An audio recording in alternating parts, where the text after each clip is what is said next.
কলারোয়া পৌরসভা ৯ নম্বর ওয়ার্ড আয়োজিত আজ প্রস্তুতি সভার সম্মানিত সভাপতি, উপস্থিত থানা এবং পৌর নেতৃবৃন্দ, অঙ্গ সংগঠনের নেতৃবৃন্দ, তাদের নাম ইতিপূর্বে আপনারা শুনেছেন। আমি আর সময় নষ্ট না করে তাদের নাম বলতে পারছি না, দুঃখিত তার জন্য।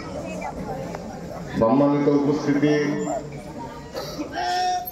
আমার ছোট ভাই আব্দুল কাদের বাচ্চুর বক্তব্যের পরে আর বক্তব্য দেওয়ার মতন অবশিষ্ট থাকে না। সবই আপনারা শুনেছেন, সবই বুঝেছেন, সবই জানেন। আপনারা আমার এলাকার ভাই ভক্ত, আত্মীয় স্বজন, বন্ধু বান্ধব, মুরব্বী বাবাজিরা। তো আমি সামান্য একটু কথা বলে আমি শেষ করব। এই আত্মঘাতী মামলা আমরা যে 50 জন আসামি কারাগারে, আমরা 40 জন মতন কারাবাসে ছিলাম। তার থেকে আমরা 5 জন আসামি জামিন পাইছিলাম। 4 বছর পরে আমরা পরবর্তীতে 14 বছর কারাদণ্ড দেওয়ার পরে আমরা ভিতরে ঢুকে নিয়ে আমরা বাইরে ছিলাম, দেশান্তরে ছিলাম। তো শারীরিকভাবে আমি খুব অসুস্থ, তারপরে পৌরসভার একটা দায়িত্ব আছে, তাই আপনাদের মাঝে আসছি। তো আমাদের হাবিবুল ইসলাম হাবিব সহ কারাগারে যে নেতৃবৃন্দরা আছে, আমাদের খুব কাছের মানুষ, আপনার রকিব মোল্লা, কয়লা ইউনিয়নের সাবেক চেয়ারম্যান, কলারোয়া উপজেলা বিএনপির সাধারণ সম্পাদক, উনি শারীরিকভাবে খুবই অসুস্থ। আরো আলতাফ সহ আরো বেশ কিছু আমাদের যারা এই মামলার আসামি, তারা অসুস্থ। সর্বোপরি হাবিবুল ইসলাম হাবিব, উনিও শারীরিকভাবে খুব অসুস্থ। তা আমি ওদের তো আহ্বান রাখবো, আমরা নবদন্তে তাদের আল্লাহ দরবারে সুস্থতা কামনা করব। আল্লাহ তাআলা যেন তাদের সুস্থ অবস্থায় আমাদের মাঝে ফিরিয়ে দেন। সর্বোপরি আপনারা শুনেছেন, আমাদের 4 জন এই মামলার আসামি বিনা চিকিৎসায় আমাদের হাতের পরে তারা মৃত্যুবরণ করেছে। আফসোস, যারা কারাগারে থাকে, চোর ডাকাত খুনি, তাদের চেয়ে অবহেলিত ছিলাম আমরা। জেল কর্তৃপক্ষ আমাদের জন্য ছাড় পোকার মতো টিভি মারতে পারলে তাদের জানে শান্তি। তো যাক, আল্লাহ ফয়সালা, আপনাদের মাঝে ফিরে আসছি, ওনারাও আসছে, আপনারা তাদের জন্য দোয়া করেন। সর্বোপরি বক্তারা বলে গেছেন কি উদ্দেশ্যে আমরা আসছি।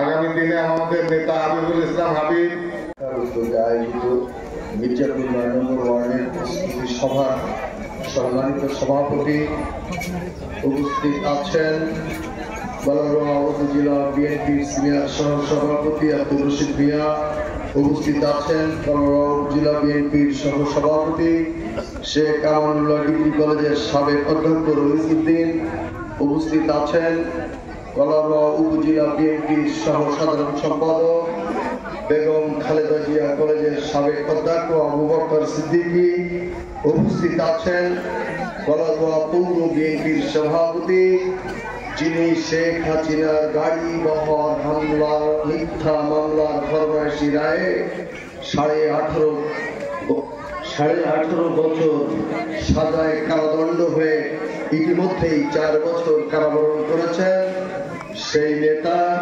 শেখ কামরুল হোসেন। উপস্থিত আছেন কলারোয়া পৌর বিএনপির সাধারণ সম্পাদক, দীর্ঘদিন যখন নেতৃবৃন্দ কারাগারে আছে, বিএনপির নেতৃত্ব শূন্যতার মাঝেও যে কর্মকাণ্ড, রাজনৈতিক কর্মকাণ্ড অব্যাহত রেখেছে, সেই বিএনপি নেতা পৌর বিএনপির সাধারণ সম্পাদক শেখ শরীফুজ্জামান তুহিন। উপস্থিত আছেন শেখ হাসিনার বহর হামলা মামলার ফরমায়েশি রায়ে 18.5 বছর সাজা মাথায় নিয়ে যিনি ইতিমধ্যেই 4 বছর কারাবরণ করে জামিনে মুক্ত হয়ে আমাদের মাঝে উপস্থিত আছেন কলারোয়া পৌর বিএনপির সিনিয়র সহ সভাপতি ইকলাকুর রহমান শেরি ভাই, উপস্থিত আছেন আমাদের কুশডাঙ্গা ইউনিয়ন পরিষদের সাবেক চেয়ারম্যান, কলারোয়া ছাত্র সংসদের সাবেক প্রভিপি আসাদ, উপস্থিত আছেন উপজেলা স্বেচ্ছাসেবক দলের সভাপতি মোশাররফ, উপস্থিত আছেন কলারোয়া বাজার ব্যবসায়ী সমিতির সভাপতি পৌর বিএনপির যুগ্ম সম্পাদক শওকত, উপস্থিত আছেন কলারোয়া বাজার ব্যবসায়ী সমিতির সাধারণ সম্পাদক, কলারোয়া সরকারি কলেজ ছাত্র সংসদের নির্বাচিত জিএস, সাবেক ছাত্রদল সভাপতি মীর রফিকুল ইসলাম, উপস্থিত আছেন যুবদল নেতা আলমগীর, খালিদ, মুজাফফর, মুতাহার, কুদ্দুস, চঞ্চল, হাবিব, সবুজ, হাবিল, আমান সহ উপস্থিত মির্জাপুরবাসী এবং আমার দিলু স্বেচ্ছাসেবক শ্রমিক দল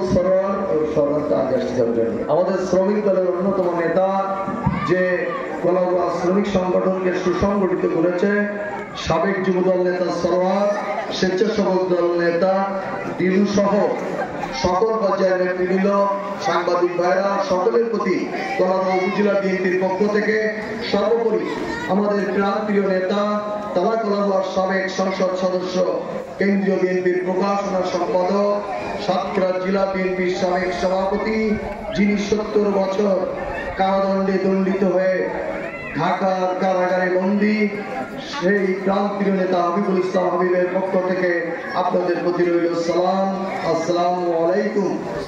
অনেক রাত হয়েছে, আপনারা দীর্ঘক্ষণ অপেক্ষা করছেন, ধৈর্যচ্যুতি হয়ে আমি বক্তব্য দীর্ঘায়িত করতে চাই না, তবে সংক্ষেপে একটা কথা বলতে চাই। আমার পৃথিবীর সমস্ত বক্তারাই বলেছে, আমিও বলছি, আজকে আমরা যে প্রস্তুতি সভার ডাক দিয়েছি, এই প্রস্তুতি সভাটা কিসের?